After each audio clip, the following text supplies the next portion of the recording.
everyone, I am Nicole Canutab. I am a third-year student of the University of the Cordilleras, taking up Bachelor of Science in Criminology. So for this video, I will be sharing with you a glimpse of the happenings in the life of an online distance learning student in the University of the Cordilleras. So keep on watching and I hope you learn something from this video. So upon logging in, this is what you will be seeing.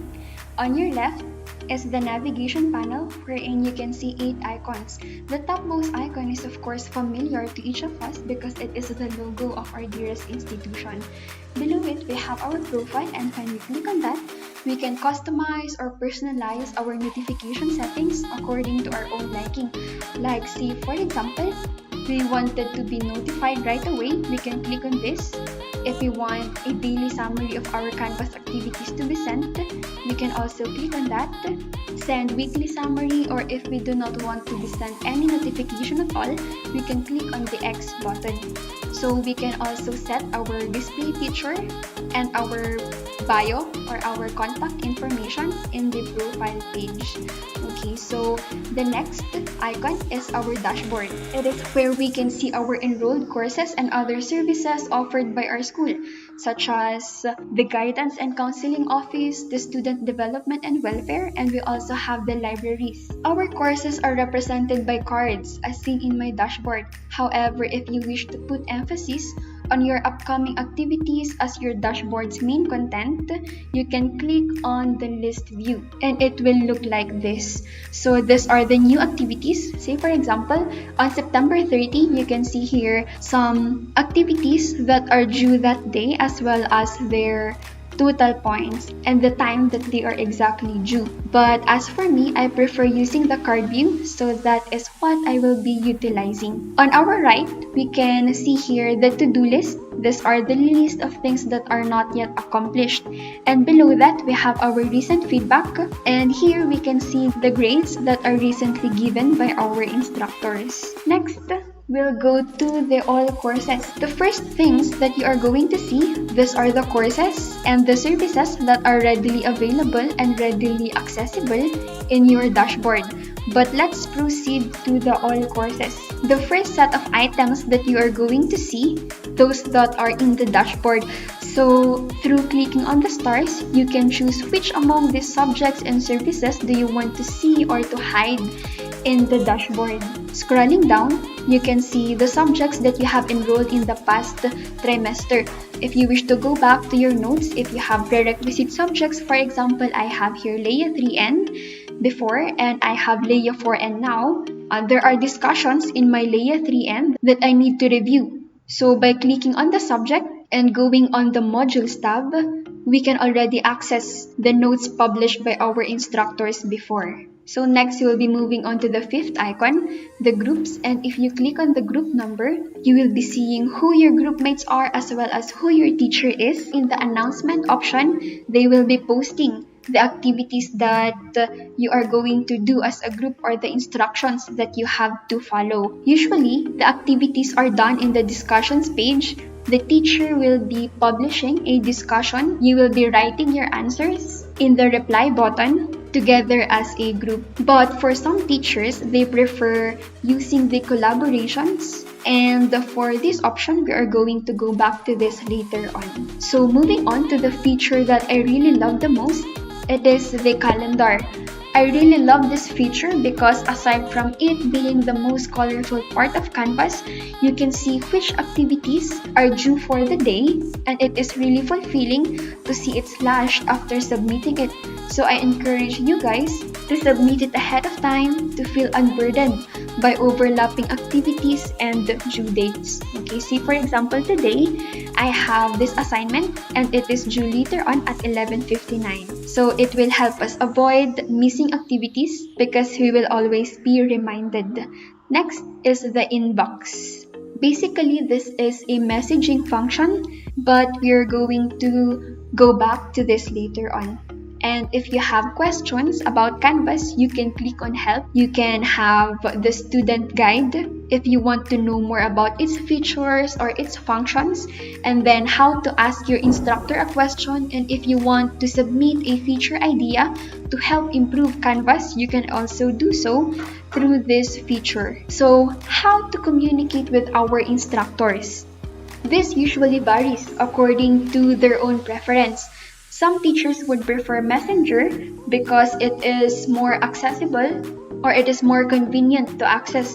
But for some, because it is being flooded by a lot of messages, other instructors would prefer the chat option in our Canvas or this inbox function. So if you wish to send a message to your instructor through this, you can just click here, and the course where your query is falling under, like for example, I have a question about lie detection techniques.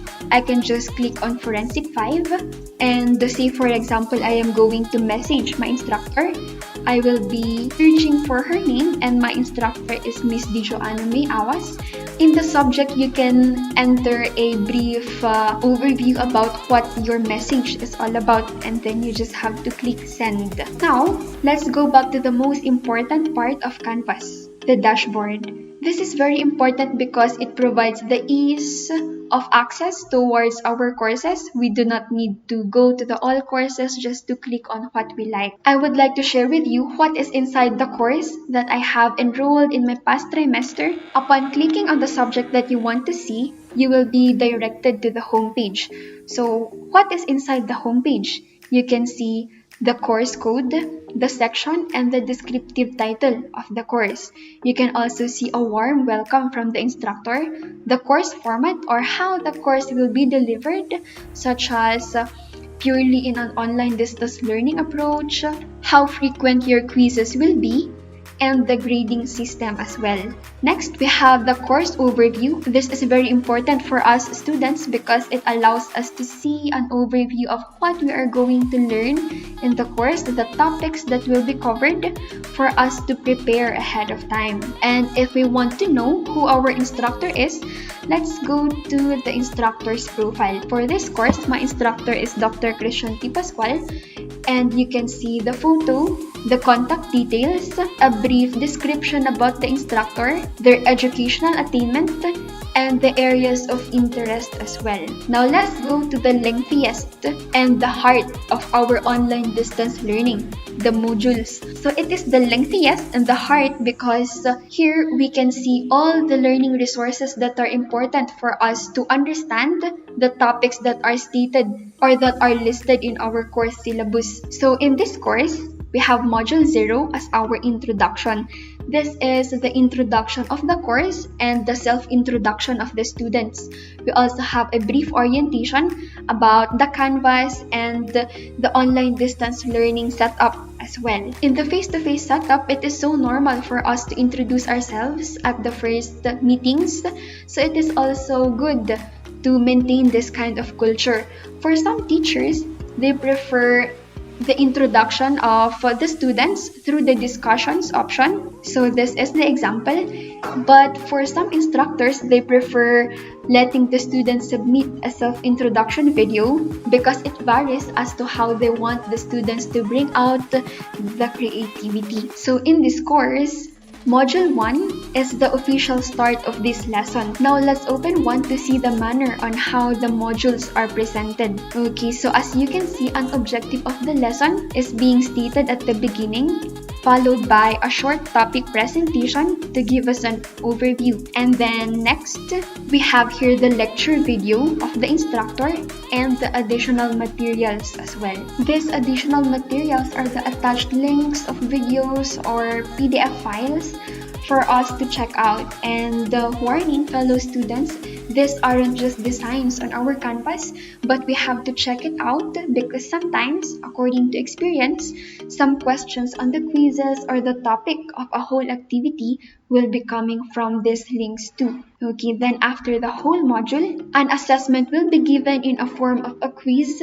or an assignment. So aside from modules, we also have the files. So if you remember, here in the modules, this is not editable or not downloadable, But if you're going to proceed on the files, these are the PDF versions that our instructors had uploaded for us to download, and we can view this offline. So if we are having problems with our internet connection or power interruption, for example, we can still access our learning materials.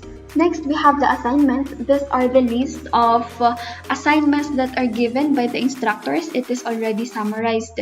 Here you can see if it is already closed or open, the due date, and the total points for that certain assignment. Next, the quizzes.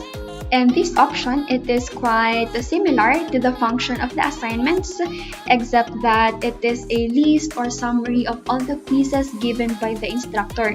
You can see how many questions, the points. Now let's open one.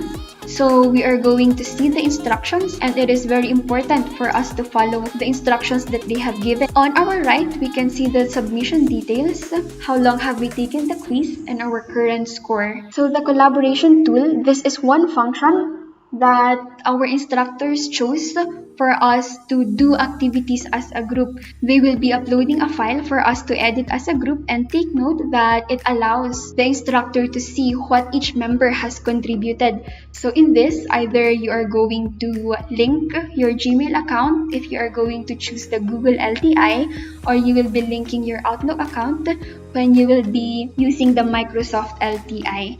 Next, we have the Google Drive. You can save here the files that you are going to upload or download from your courses for you to access it anywhere.